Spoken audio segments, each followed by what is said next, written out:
Hello,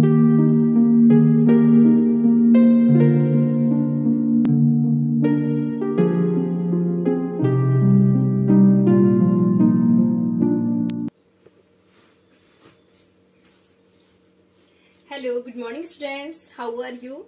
I hope you all are safe at your home. Okay, let's start our study, and our today's topic is management as a multidisciplinary. It means present time में जो management का nature है इसे multidisciplinary के रूप में लिया जाता है, मल्टीडिसिप्लिनरी की फॉर्म में लिया जाता है।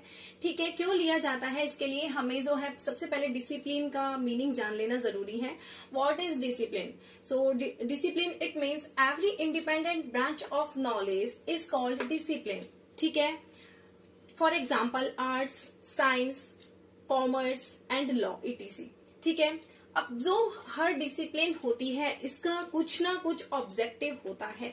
ठीक है, और इन ऑब्जेक्टिव्स को अचीव करने के लिए वो जो है प्रिंसिपल्स का डेवलपमेंट करती है। ठीक है, मैनेजमेंट जो है अपने आप में ही एक इंडिविजुअल डिसिप्लिन है, लेकिन मैनेजमेंट जो सब्जेक्ट है इसने कई डिसिप्लिन में से अपने जो प्रिंसिपल्स हैं उनको डेवलप करने के लिए कुछ कुछ थ्योरीज ली हैं। ठीक है, जैसे मैनेजमेंट ने economics, political science, physics, biology, psychology, sociology, anthropology, electronics, ठीक है, इन सभी सब्जेक्ट का कुछ ना कुछ यूज किया है। इनमें से कुछ जो डिसिप्लिन है उनका कंट्रीब्यूशन कम रहा है और कुछ का ज्यादा रहा है। तो हम देखते हैं कि किसका कितना कंट्रीब्यूशन है। Economics gave theory related to decision making process, allocation of resources and proper management of resources. ठीक है, इकोनॉमिक्स ने जो थ्योरी दी वो डिसीजन मेकिंग प्रोसेस से रिलेटेड थी, रिसोर्सेज का एलोकेशन एंड रिसोर्सेज का प्रॉपर मैनेजमेंट से रिलेटेड थी। Next is political science gave theory related to organisation structure, organisation principles, bureaucracy etc. ठीक है, पॉलिटिकल साइंस ने इन ऑर्गेनाइजेशन स्ट्रक्चर किसी भी ऑर्गेनाइजेशन का स्ट्रक्चर कैसा होना चाहिए, उसमें किन किन एलिमेंट्स इन्वॉल्व होने चाहिए। ठीक है, ऑर्गेनाइजेशन के जो है प्रिंसिपल्स कैसे होने चाहिए।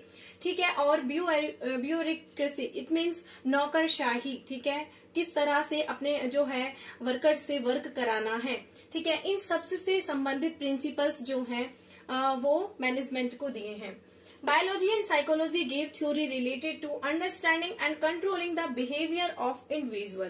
It means biology and psychology ने किसी भी इंडिविजुअल के बिहेवियर को समझने, अंडरस्टैंड करने एंड उस पर कंट्रोल करने से जो है रिलेटेड थ्योरी मैनेजमेंट को दी। Because different parts with different values, experience and objectives become a part of a company. ठीक है, तो ये बहुत जरूरी है कि जो मैनेजमेंट है वो अपने इंडिविजुअल्स के बिहेवियर को जान सकें, अंडरस्टैंड कर सकें और उस पर कंट्रोल कर सकें।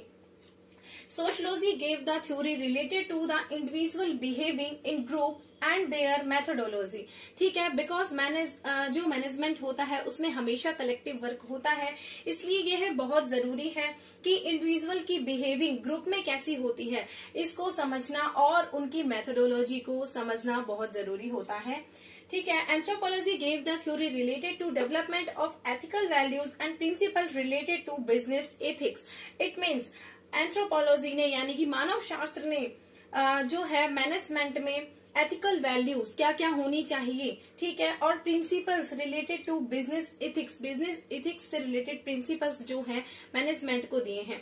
ठीक है, मैनेजमेंट जो है इसने अब इन प्रिंसिपल्स में चेंज करके उन्हें जो है मतलब इन प्रिंसिपल्स का ही यूज करके इन्हें मैनेजर्स के लिए यूजफुल बनाया है। ठीक है, तो हम मैनेजमेंट को एज अ मल्टी डिसिप्लिनरी के रूप में इसके नेचर को ले सकते हैं। ठीक है, okay students, I hope you understand this topic. Okay students, thank you, good bye.